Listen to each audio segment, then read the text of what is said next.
Mayor Fred, magandang hapon po at kumusta po? Natapos na po ang Semana Santa. Kumusta po ang iyong pong project implementation? Ano pong status ngayon?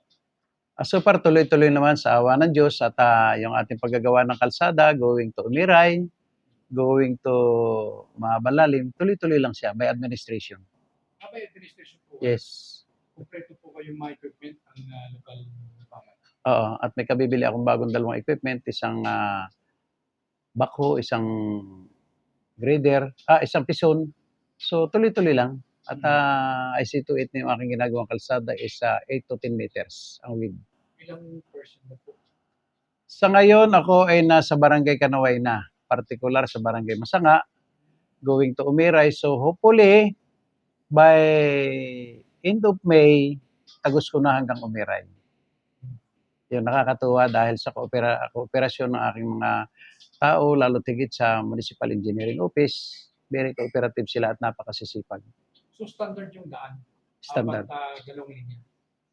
Hindi lang dalawa kasi almost 10 meters ang width. So wala namang, sa parte naman ng mga hinihinga namin ng right of way, so far wala namang resistance, hindi natutuwa sila.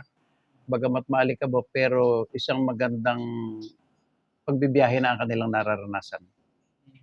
So malayo na pala. Tuloy-tuloy lang.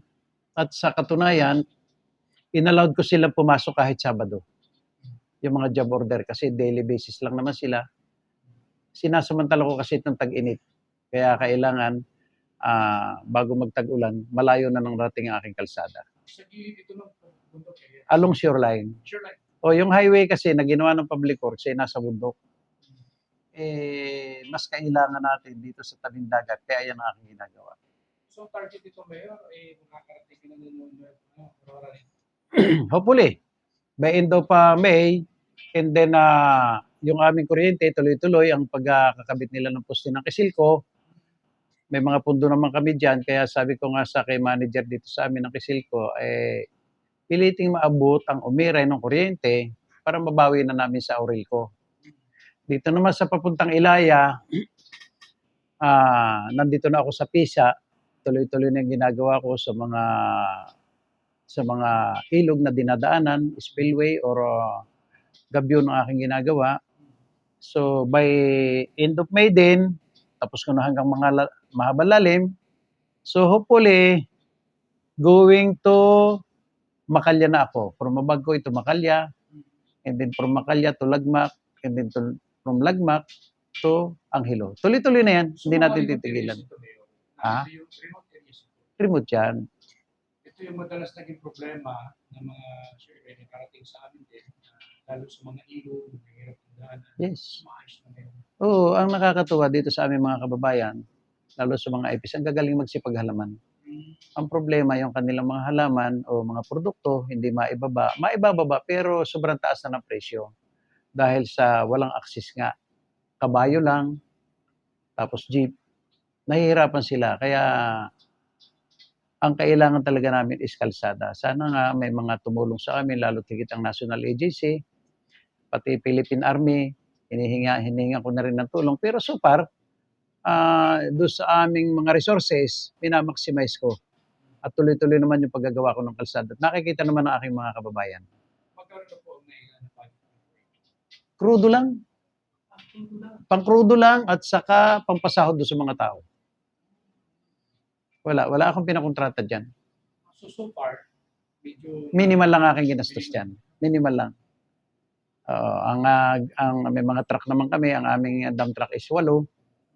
O yung isa, pinahiram ko sa Midro para sa basura. Yung 2, papuntang Ilaya. Yung 4 o 5 yata, nasa baybay.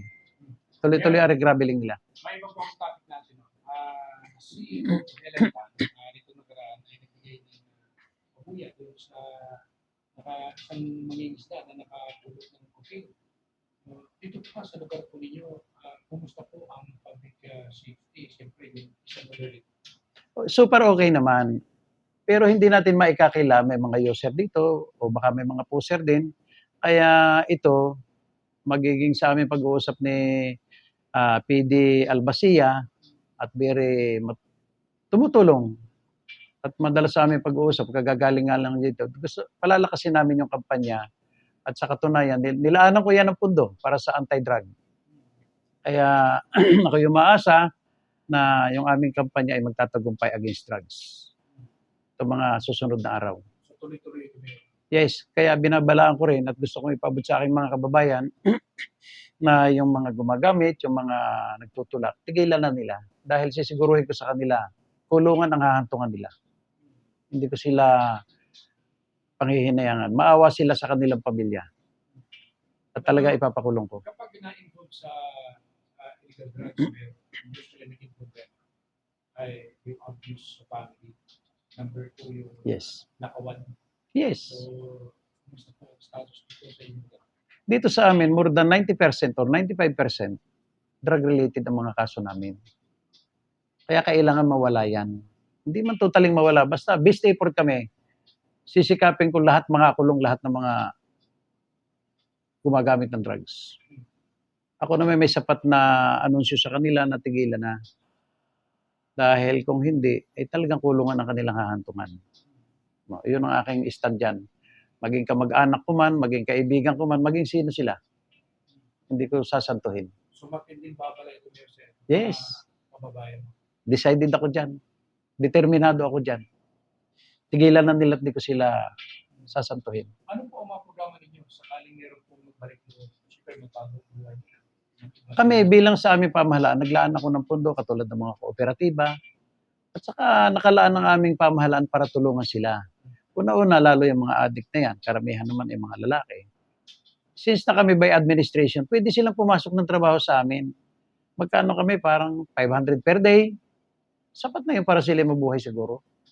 Kung talagang magsisikap sila sa kanilang buhay at may awa sila sa kanilang pamilya. No, ibig ko sabihin, kung sila magdadrugs pa naman at hindi nila aaturgahin o kakalingaan yung kanilang pamilya, sila nang may problema. Rampant na problema ito, Mayor. Eh, alam ko, nationwide. Nationwide. Kaya hindi ko na tinitingnan yun.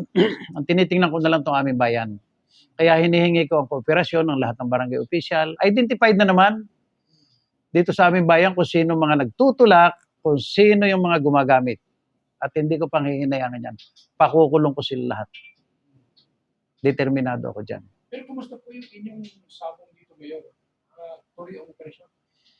May operasyon sila up to 18 of this month. By 19, sarado sila. Kung walang permit at walang prangkisa. Hindi po ba siya nakuha? Hindi ko pa alam at hindi pa nakakarating dito sa lamisa ko kung anong kanilang dokumento. Pero sa pagkaalam ko, hindi pa sila nakakapag-renew ng kanilang prangkisa sa Sangguniang Bayan namin. Meaning, pag natapos sila doon, darating sa lamisa ko para sa business permit, pero subject ng pag-aaral ko kung ano yung kanilang mga dokumentong kinakailangan para sila mabigyan ng lisensya. Last Mayor, manawagan niyo po sa inyong mga kababayan, baka meron pang hindi kayo namin nabanggit para sa kanila. Sa aking mga kababayan, tuloy-tuloy lang po, huwag tayong mawalan ng pag-asa at mahaba pa yung ating tatakbuhin sa pagtutulungan natin. Alam ko, naniniwala ako na gaganda itong ating bayan. Sa ngayon, medyo nadadagdagan ang mga turista na pumupunta sa aming bayan.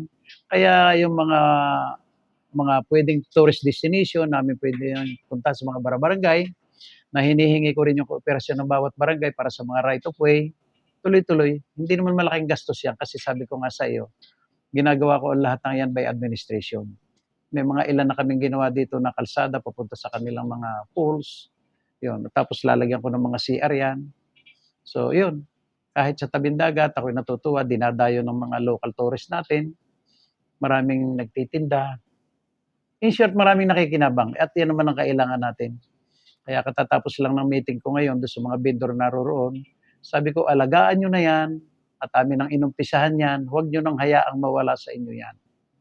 Pag yan nawala, ang may problema na kayo. Kayo ang dapat magpaganda niyan. Mag-usap-usap kayo, gawin nyo ng isang kooperatiba para yan ay lumakas. Huwag nyo nang hayaang mawala at maganda na yung umpisa sa tulong ng ating mga taga-engineering, taga-GSO, taga-Minro, lahat ng departamento nagtulong-tulong para iyan mapaganda at maitatag. Maraming salamat. Thank you.